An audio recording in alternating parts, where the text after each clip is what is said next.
Hey everybody! Before we jump right into the action, I just wanted to let you know that these things are streamed on Twitch, and if you wanna hang out with me while I'm live, you can follow the channel. Will be the first link in the description. I'm gonna try to play a Caro-Kann this time against e4, and this is gonna be a special win for Mr. Birdfish here against the exchange variation. So, opponent playing knight f3 and h3, stopping bishop g4. Well, in that scenario, I guess what's left, just put it on f5, you know? If they play h3, to be honest, this is not like theory. But we're just gonna be playing it with bishop f5, that's okay. I just won't play it locked inside the pawn chain. There's no reason to do that against the exchange when you have so many possibilities to play with your pieces active, and the way opponent is playing, it's not critical because these moves are not really influencing the center, nor um, prioritizing development. And yeah, we can just develop in normal fashion, get our pieces out. Case of 95 could exchange or play rook c8. Could have also met bishop b5 with rook c8. Idea to take with the rook. I would have actually, in general, I prefer taking with the rook there, especially against the knight on c3. And against knight h4, that's like just hitting the bishop. There's no need to allow knight takes on f5, so just step back. Happy to see him opening up the file.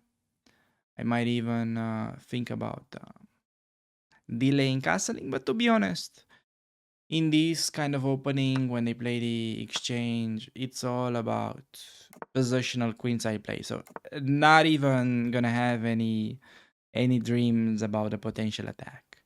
You gotta be focusing in this kind of square or rectangular or whatever is that.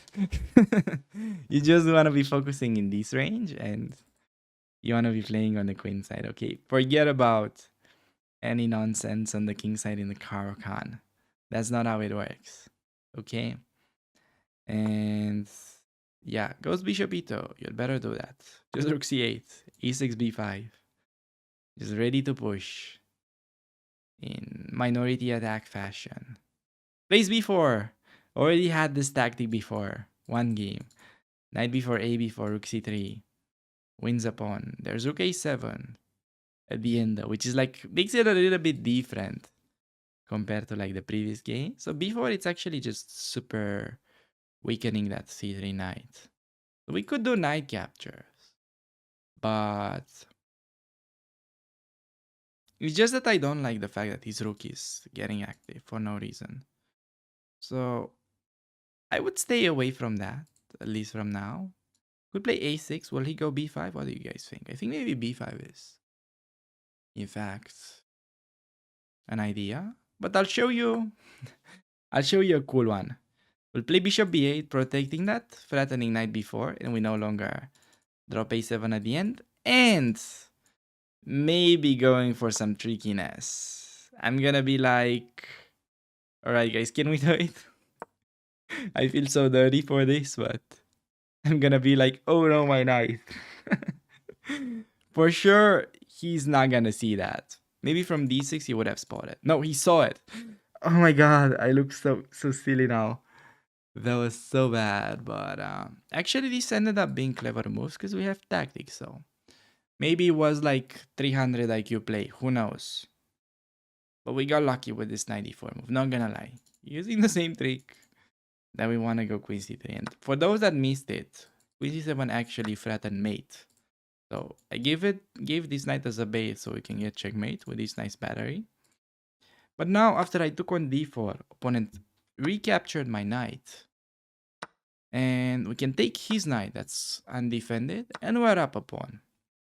And from now on, it's basically just Caro-Kann technique.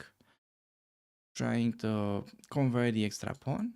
Bishop d3 should be played. And maybe e5, e4 could be tempting. Like point is on bishop b2 can step back and pawn is protected by the bishop. That's quite important. I think we can just start advancing right away.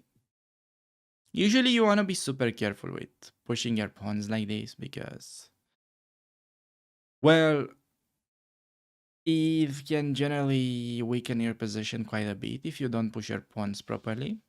And perhaps when pushing the pawns is unclear, you may want to first make sure your pieces are on the best squares possible. Or if they are on good squares and they can be improved, you want to be making sure that you're chasing your opponent's pieces with exchanges. Because when you have the extra pawn, you want to be trading all the pieces, get it into an endgame, and win the king and pawn endgame. So opponent actually has some ideas here. Just gonna go a6. Make sure there's no bishop b5 coming, hunting my exchange. I like my exchange, so I might very well just keep it. And preparing to push e4, getting rid of the bishop, and then pawn on c2 will actually be quite weak.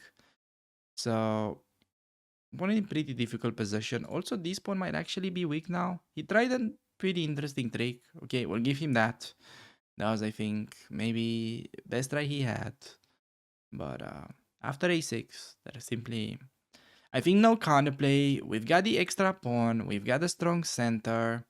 He's got like many weaknesses that are already under attack.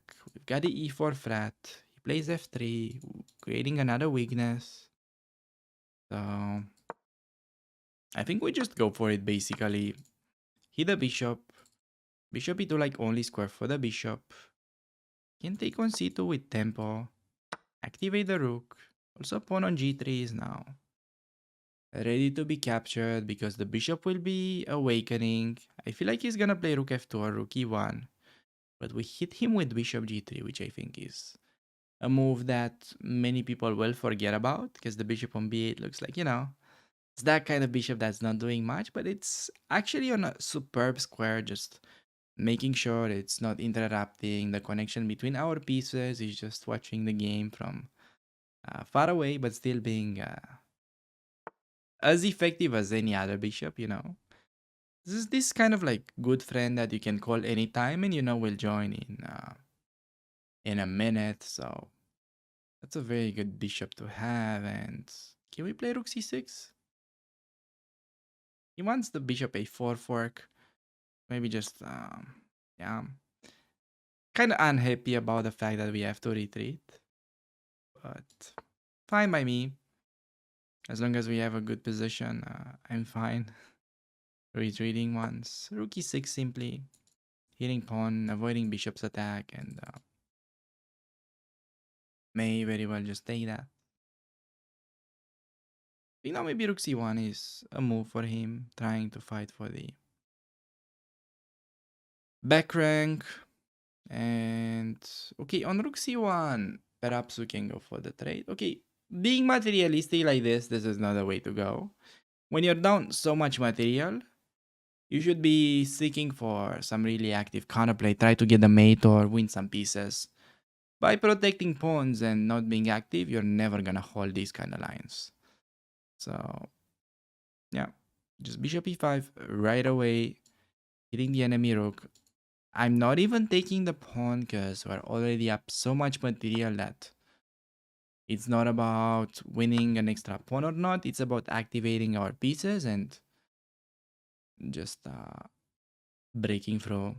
Can play e3 on the next move. Running e2. I see his trick. He wanted g5. So that was connected with bishop d7 idea that I forgot about in the first place. But good news is that we can even throw in like rook e4 intermezzo. And after that, we can move the knight without getting forked by the bishop. So position is so good that simply no tricks work for white here. Just rook e4. Could have done rook e5 as well, hitting the other bishop.